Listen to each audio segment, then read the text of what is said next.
Thank you. I just thought it was worth saying that as part of the funding that I mentioned about the second phase of the project, the funding bid included money for one researcher, an early career researcher or a PhD student, to come over and have a first look at the UACES archives properly. And Quincy Cloet, you're a PhD student in international history at Aberystwyth University in the UK. So Quincy he won that. We had quite a lot of applications actually, but Quincy won that prize. He won that scholarship, and you came over it. Well, perhaps you'll say in April, I think it was, and had a week here. And I just would like to add that. We've now got an additional tranche of European Commission funding, which is going to allow us to prolongate, which is going to allow us to repeat that exercise. So there will be further access by further PhD students through UACES and its funding. That's just by way of introduction. Thank you so much for agreeing to talk. Thank you. Good afternoon. Bon après-midi. Well, first of all, thank you, Helen. Also, thank you, Emily, who's unfortunately not here. Thank you, UACES, for giving the opportunity for me, first of all, earlier this year to visit this magnificent, small but magnificent archive. I think it's a 5-star hotel in comparison to other places I've been to before. Thank you for the opportunity also to speak today and give the type of initial reflection in a way about the documents which I've consulted in May 2017. There's been a little bit of background already on the project, so I'm just going to not say too much about that. But I had a look here, mostly at minutes of meetings, newsletters, administrative documents such as the constitution of UACES, and on the basis of that, most of my reflections are based on that. However, in the last weeks, I've also conducted some interviews with some of the people involved in this period to get more of the oral history side, in addition to the institutional angle. And the idea is to carry that through to do something, hopefully with Helen in the future, really reflecting a little bit more on the role of UACES in that sort of Britain, in the European community, what exactly was the importance of UACES. I'm well aware that probably not everybody is as familiar with the association as some others. For that reason, I've decided to talk first a little bit in terms of a chronology, a timeline, just to familiarize yourself a little bit with the association's history before trying to disentangle that history.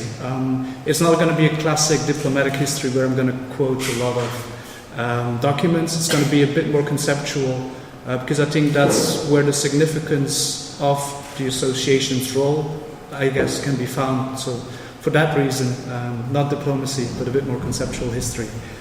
So as Helen said, the story starts in 67, 68, then also with the first annual conference, the first meetings.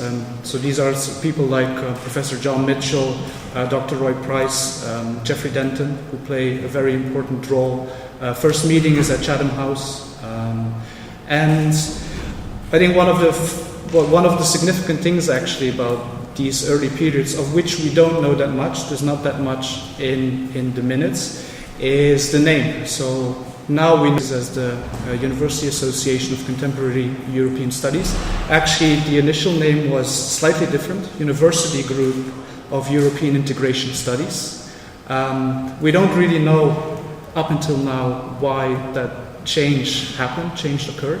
I think if one speculates, maybe it's because, while integration studies is a bit more specific, while I think contemporary European studies is a bit bigger, encapsulates a bit more. That might be one explanation. Or simply as well, UACES makes a better acronym, perhaps, than the other one. In these early years, what is significant, what is most important, is the annual conference. This is a place where UK academics can actually gather together, exchange experiences, but more importantly, where also people from the Commission are invited to talk about what is happening in Brussels, how the Commission works, and this provides valuable material for teaching, for modules, for course materials. So that's actually one of the significant reasons, practical reasons, why UACES exists in this period. people cannot don't just come together, but you also have the possibility of hearing from practitioners from Brussels, from the Commission, what is actually happening in Brussels. And then there's also smaller, more dedicated conferences, workshops, events. In the first years, not that much yet, because that's partly dependent on funding from institutions, from organizations, which often want to organize something and work together with UACES and give dedicated funding. One of the big problems for UACES at this period is that there isn't such a thing as stable funding, stable finance for the creation of a permanent office, a permanent administration. So these early years are very much dominated by the search for finance, for a stable financial future, in which the UK is partly important, so the Department of Education and Science, which is going to give a block grant for a couple of years, but linking it to specific conditions and increasing membership, a set of activities that should be organized. But then also the Commission starts to play an important role, and you have to remember this is in the run-up to the UK joining the community. So this is often Communication DGX, which is providing this funding, because it's important as well to carry out that message about the UK joining the community. But then the UK, the European Commission is going to play a larger role in the years after that, providing block grants, so dedicated sums of money, which allowed the association to work to hire somebody permanently in an office. So there's a bit more of a sort of a continuity in its operations. And that's the moment when you really start seeing the first steps of the association in its development. Now, another thing you see, apart from this search from grants for the Commission, is also closer ties with JCMS. So JCMS at the time was a journal founded by Uwe Kitzinger for Black Walls. So there is a nice parallel history where UACES is developing closer ties already in the 70s, and often the chair of UACES will sometimes also be the editor of JCMS, or JCMS editors will be on the committee meeting, co-opted. So you can see that slowly coming together of the journal and the association, which is then going to lead actually in the early 90s to UACES becoming owner of JCMS. As I said, activities in this period are largely limited to annual conference, a set of smaller conferences, workshops, study groups. There's a regular newsletter as well. In the mid-70s, you see under initiative of Alan Milward the first start of a pamphlet series, which is a type of, a precedent to what you have today, the UACES book series, a bit more larger in scale, but that already actually starts, you see the first elements there in the mid-70s. UACES initially didn't start as a charity, because the academics that founded it felt it was more of a learned society. However, as the association grows throughout the 70s, and also this funding coming in from the Commission, there's the decision to make it a charity in the late 70s, as financial resources are also growing and it actually becomes more beneficial. What you see otherwise for the association in this period is attempts to build a network with other organizations, other groups. Early on, I think what is significant is the close ties with the Federal Trust, which is slightly different from UACES, but yet in this period there are some linkages. So I'd say the Federal Trust is more of a political mission towards European integration, but also other subjects, while UACES is much more of an academic association. But in the initial years, for example, the office of UACES is in the offices, right next to the offices of the Federal Trust. However, at some point there is a decision of separating ways a little bit, and UACES chooses King's College, actually a university, as its base to base its activities. And you can see there that importance also of retaining a bit more that academic independence and not to be too closely to another association. So there's a fine balance there between building networks, looking at other organizations, but also retaining some academic independence.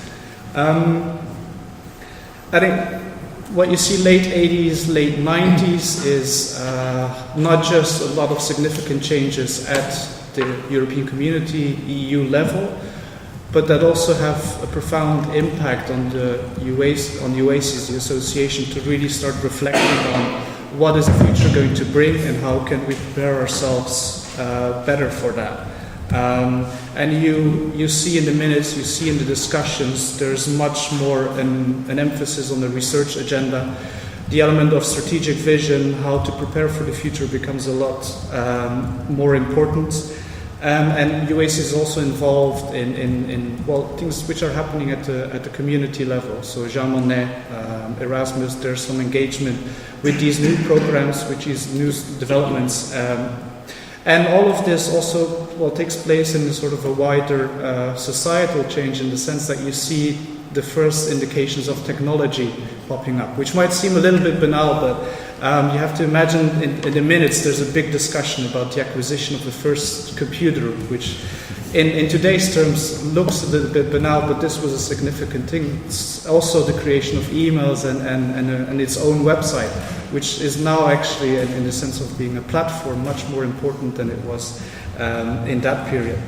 As I said before, significant in that period is the acquisition, the ownership of UACES for JCMS, which really creates a sort of a financial stability in addition to the Commission grants, which are always a bit of a political process and also a usage of personal contacts, which I will talk about a little bit later.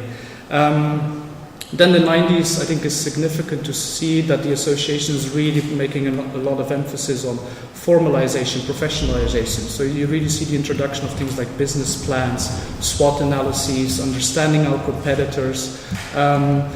Also the committee dividing itself up in portfolios, and that's the moment where you really see, due to growth, also due to external factors, that the association is really taking a step onwards. I've looked mostly at documents up until 2003, so that's why recent years there's not that much I will say here.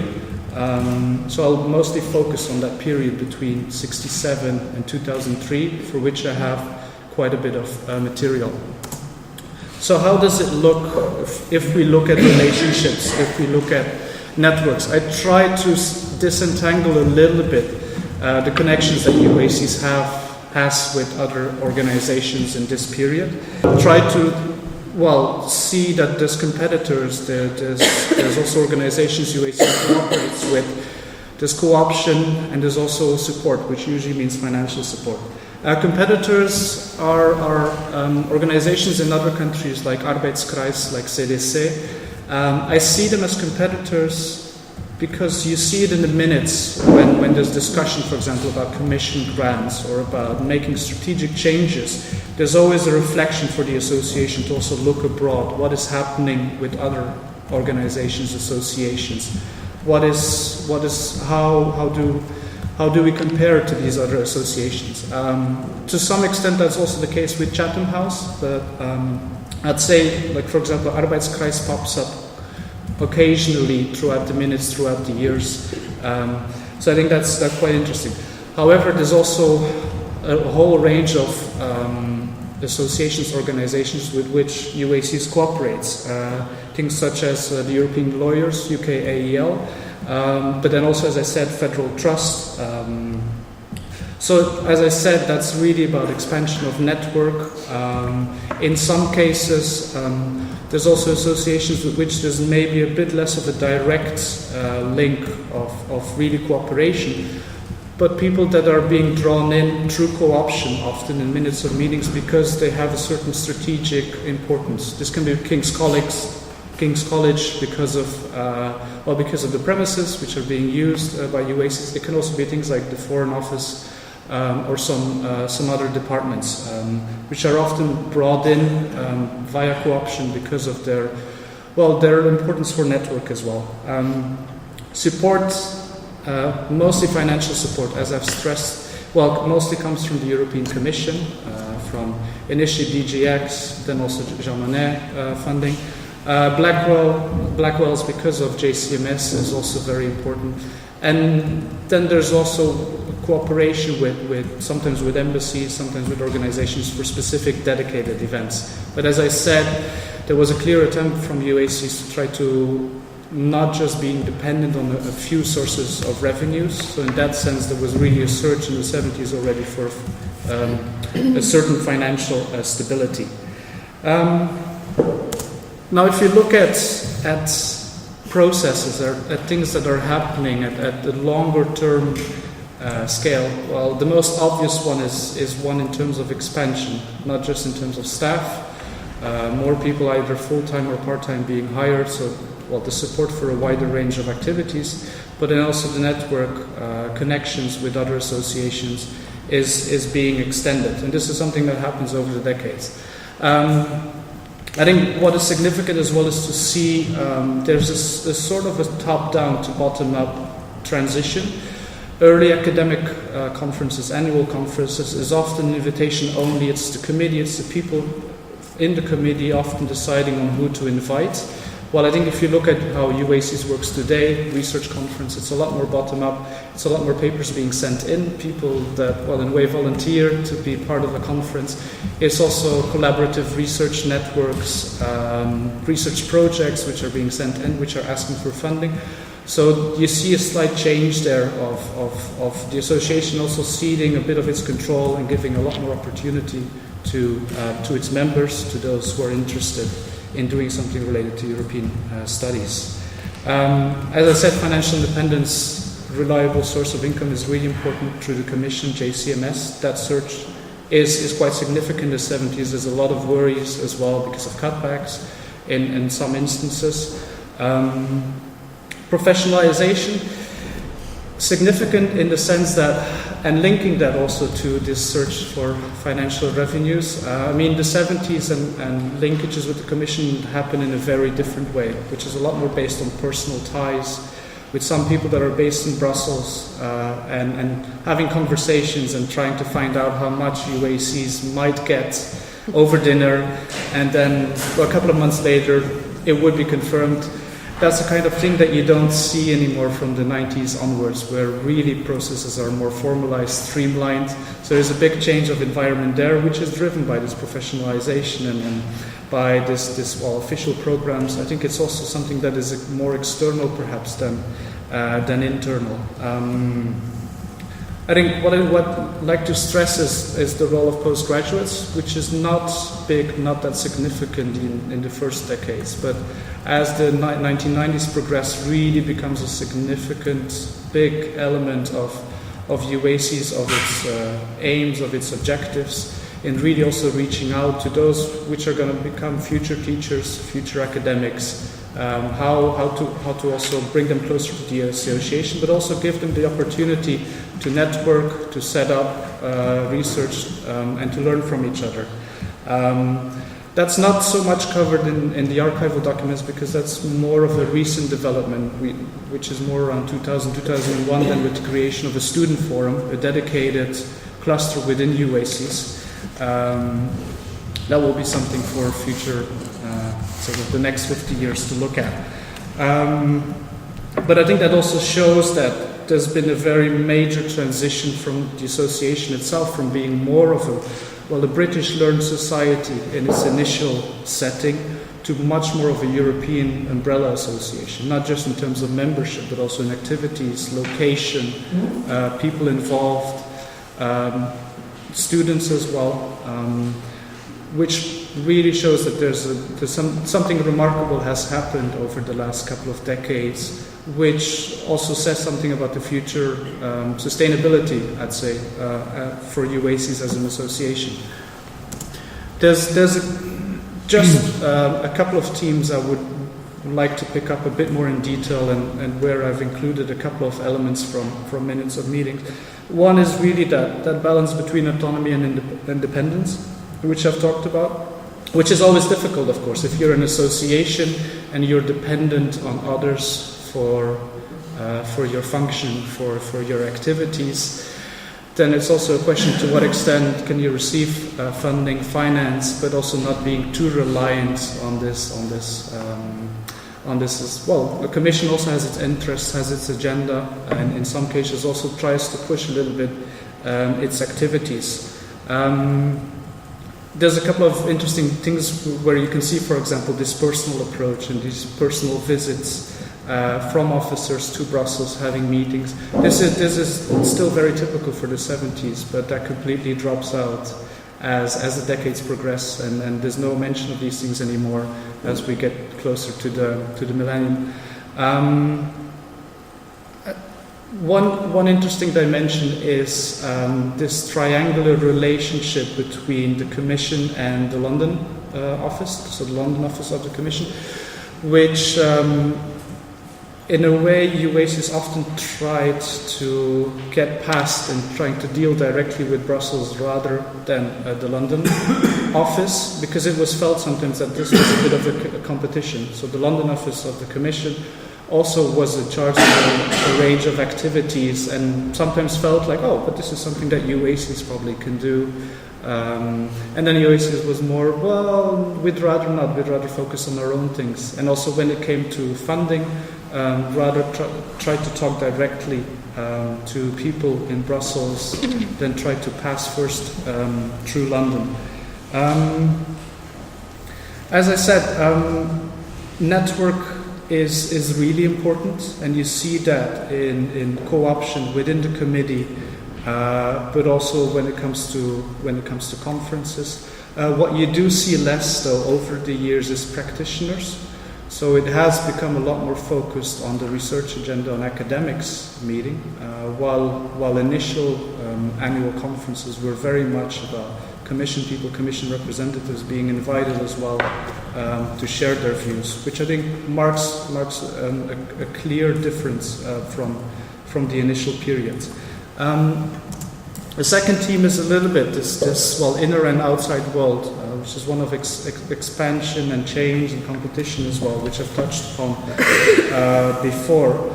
So as I said, there was a clear sense initially that this was a British association.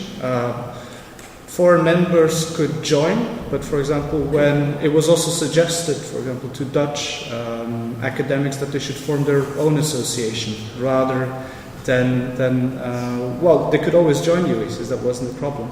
Well, I think today that situation is very different. I think there is sort of an identity shift in the sense that UACES sees itself much more as a European organization today, still rooted, of course, in the UK, and I think this relationship with Brexit and with Britain and the EU, will have a significant impact as well. But there's also that sense that we're in a sort of a post-British constellation where UACES has effectively surpassed that British identity.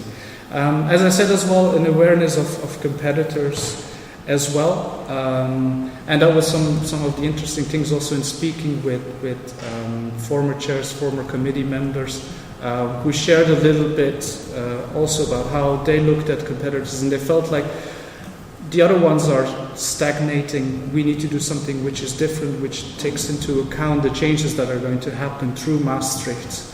And I think in that sense you can see where these ideas about strategic vision, about professionalization are rooted as well. And one advantage is that UACES has is its organizational change. So every couple of years you have new people coming into the committee, you have new chairs, people coming in with new ideas as well, which if you look at it, that's always a moment where change is being spurred from the minutes of meetings, where a new chair comes in and has an agenda or wants to push something forward.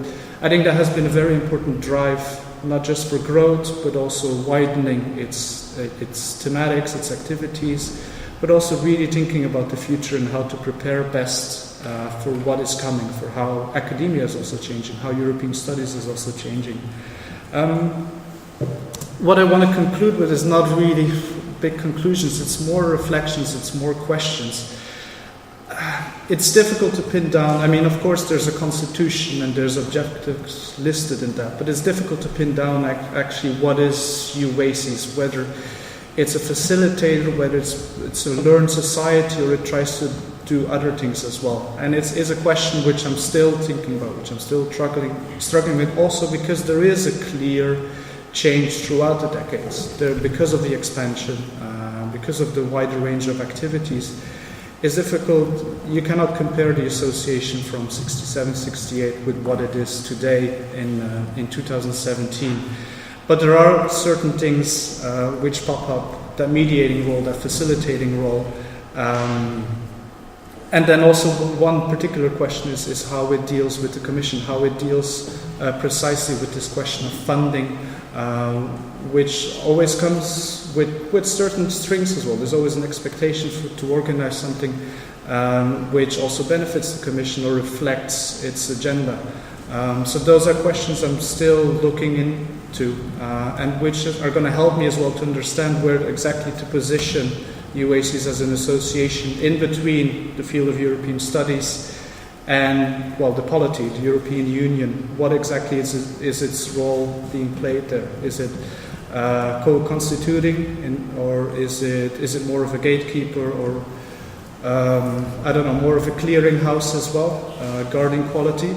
And I think for that reason JCMS is also quite important, quite significant. That has changed in a way the role of UACES a lot as well, by being an owner of that journal. And as I said as well, that turn finally more towards academics, less to practitioners, is also something to take into account. So I'll leave it there, a whole bunch of thoughts and reflections, but I look forward to questions, to comments. Thank you.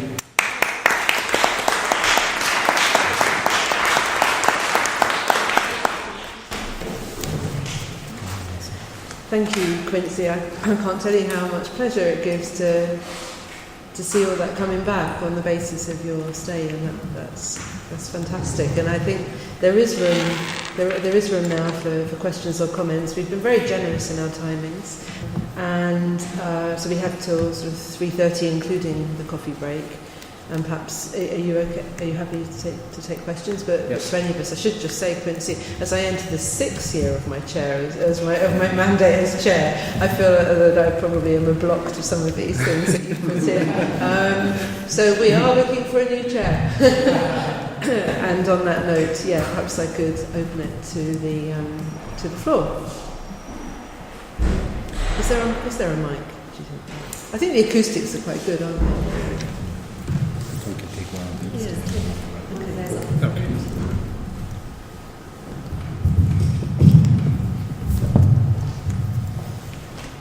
Is there a question? Can you please say who you are? I am Paul James Cromwell at the University of Strathclyde in Glasgow, and I was UACES treasurer until last year. We released him. A very enjoyable time, but not without its, let's call them challenges. One of the things, I found this really fascinating. It was really good just to discover some of the things we should learn about our own association, get a chance to delve into the archives as you've done. One of the things I was interested in, one of the themes which has certainly been present in UACES since I've been involved over the last sort of 12, 15 years, is the academic disciplines. So I'm an academic lawyer, and there are previous chairs who've been lawyers, seen very much as a political science organisation. I just wondered if you've got a sense from the people involved or any discussions that you've seen about how far back these discussions go, whether we need to get more economists in or these kind of things, whether you had any impressions on that. Mm-hmm. Sure, understood. Yes, definitely. And I'd say it's something that starts right from the beginning. There was that strong conscience about, well, we're having too many political scientists, not enough economists. Not enough economists is basically a perennial thing, which is something that continues. But there is that awareness of where more or less is the balance or lack of balance sometimes as well.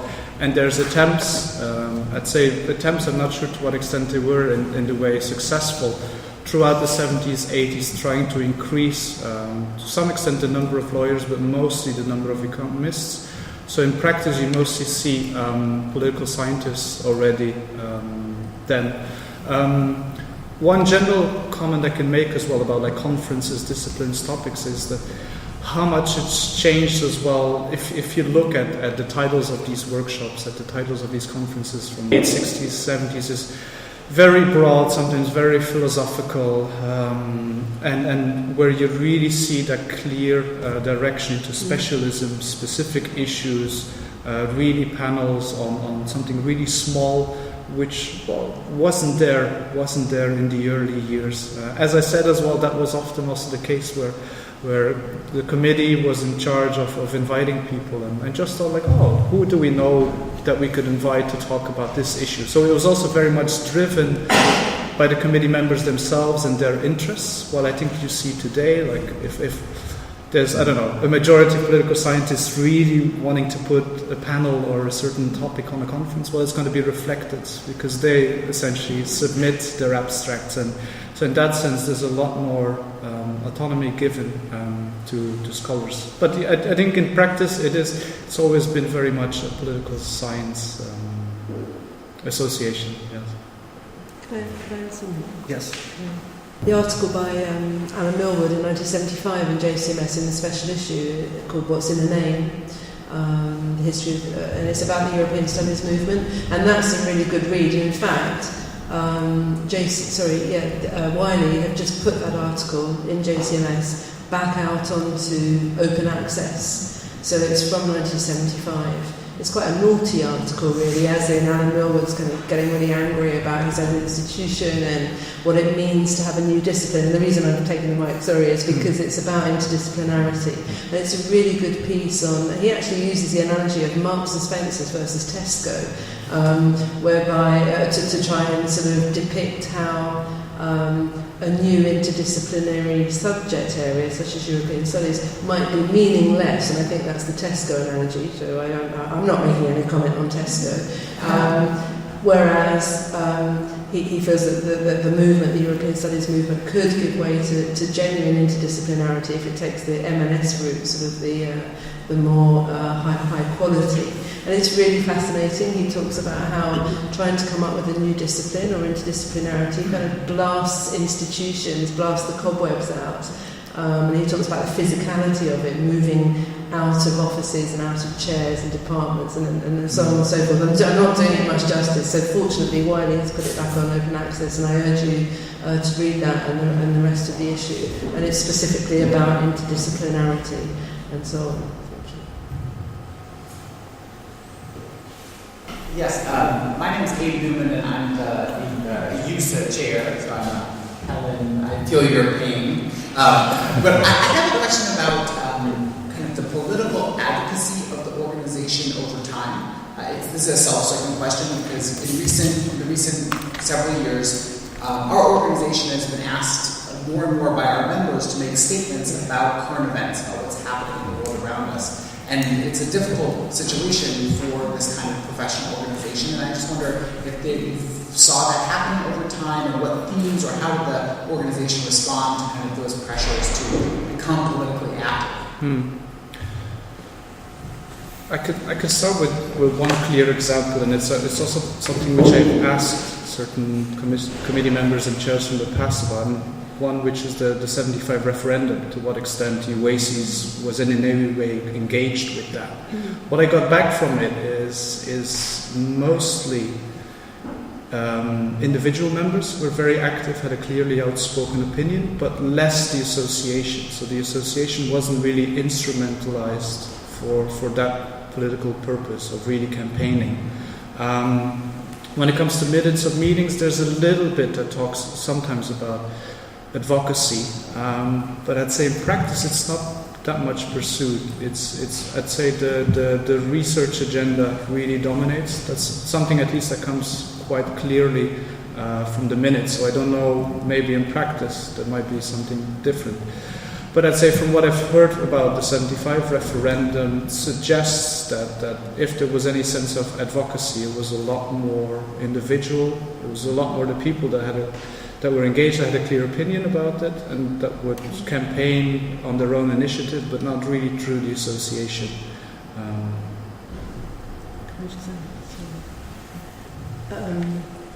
it's come up a lot, obviously in 2016 with the referendum result, and to cut it short, we ended up, I think, abiding by a very simple principle, which is to deliver benefit for members, because we're first and foremost a membership association. And our late executive director, Luke Foster, just always used to say, you know, what's in it for the members, Helen, sort of thing, as in don't get carried away with your own ideas anymore. But seriously, I found that really helpful. So last year in 2016, we just issued a short sort of chair statement noting the result of the referendum and sort of trying to keep members encouraged. But I felt that I had to be quite cautious in endorsing one side or another, and believe me, I'm sure you can imagine, I did get, I did get different opinions expressed to me about how the association might like to align itself, but we took that view that we're there to deliver benefit for members. And sort of try to drive everything through that. It might be a bit simplistic, perhaps the next chair will come in and think of a way around it, but only in the last year, whether it's on Turkey, Hungary, the United States in fact, and the United States and Trump and travel bans and so on was one area where we decided not to issue a statement, and that didn't please everybody either. So, but in the case of the Central European University in Hungary and in Turkey, some of our members were directly involved, so we felt it appropriate to issue a sort of statement of support. But I would say that, sorry, I was going to be short, that we stopped far short of advocacy. It's not really an aim. Sorry, but maybe you want to say. No, that's okay.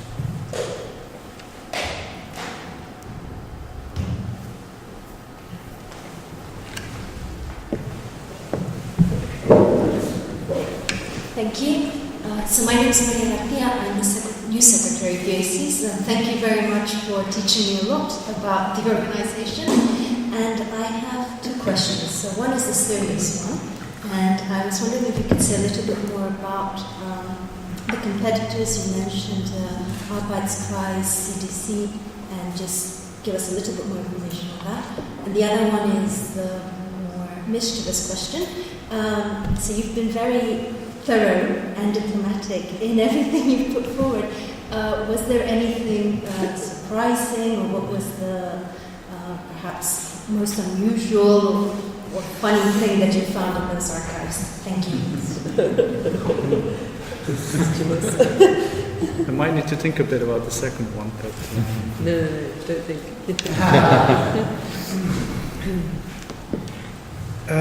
Competitors.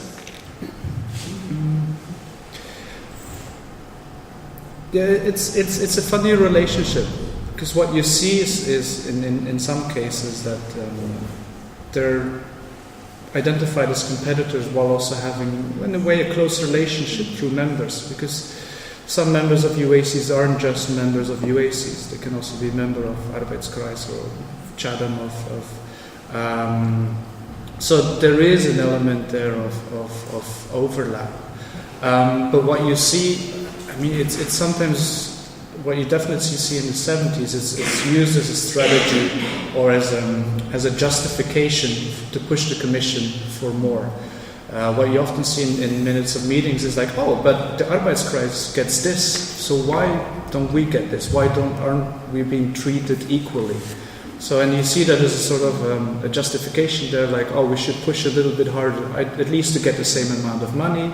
Or actually we're doing more, so we should get more. So that's quite clear. I think that maybe that's a funny thing I should say. In '89, when Willie Patterson was chair of UACES, he wrote a strategic vision, and he actually talks about the fast changing pace in 1992 coming up. But then also he's talking about the formidable competition from Helen Wallace and Chatham House. So and I spoke to him also last week on Friday, and it's something that came up again. Like Helen Wallace was like that idea of really clear competition in Helen Wallace, which is funny because Helen Wallace was very much involved with UACES as well in the early 70s. So seeing that shift from somebody who was very much part of UACES being established to being perceived as a clear competitor as well was quite significant. I think another thing that was surprising, maybe it's more in the sense that if you get minutes of meetings, you don't always know who says what it reflects.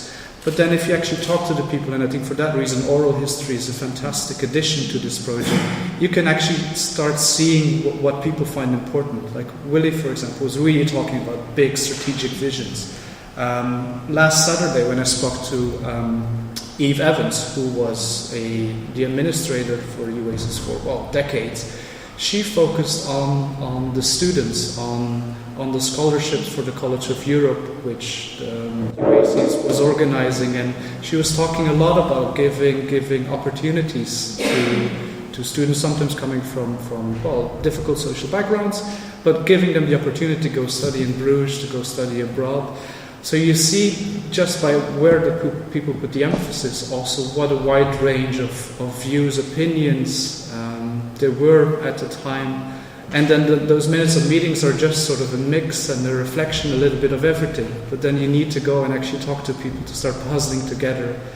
Well, who was actually there? Who thought what? And yeah. Should we take one more and then we'll go to the coffee break perhaps? Thank you. I'm Simon Ashwood. I'm the treasurer. I took over from Paul, and we've talked about that. You've mentioned the relationship with the Commission. I'm just interested in what you see UACES thinking the Commission's agenda was and what the Commission thought the Commission's agenda was. Did you look at Commission documents at all? And how much was there an accurate understanding on UACES' part of where the Commission was coming from and where it was going to? I can't say that much from the Commission side because I simply didn't have time here as well to look at that angle. One thing I can say about the relationship as well, what you had, for example, in the case of Roy Price, who was important in the initiation, the foundation of UACES. Well, a couple of years later, he moves on to go to Brussels, and he's going to be, well, especially for the mid-70s, the most important person there for UACES. And that's going to be the contact in the Commission for UACES to talk about grants and to make sure actually the financial future is assured. So those personal contacts are essential. And that's not just for Roy Price, but that's also later on with Peter Dixon, who's also quite important from the Commission, also at the London office then at some point, but then other people from the Commission like Jacqueline Lastenous. So there's a succession of individuals that in a way had some affinity or some link with UACES and that are, well, really important for the association in setting itself up, setting up its finances. One of the things you see in the 70s, for example, study visits are quite important. And these were study visits for academics, so not for students. So, so that is something which is, I think, encouraged from UACES, but also from the Commission side. So in that sense, there was overlap. But otherwise, specific topics, there's not that much that comes to mind. Thank you again, Quincy. It was wonderful. Let's break, and after the break, we come back, and we're very fortunate to have Piers Ludlow, who's sitting here, who's going to talk to us about his research that's brought you here to work in the historical archives. Thank you. Thank you. Thank you. Thank you.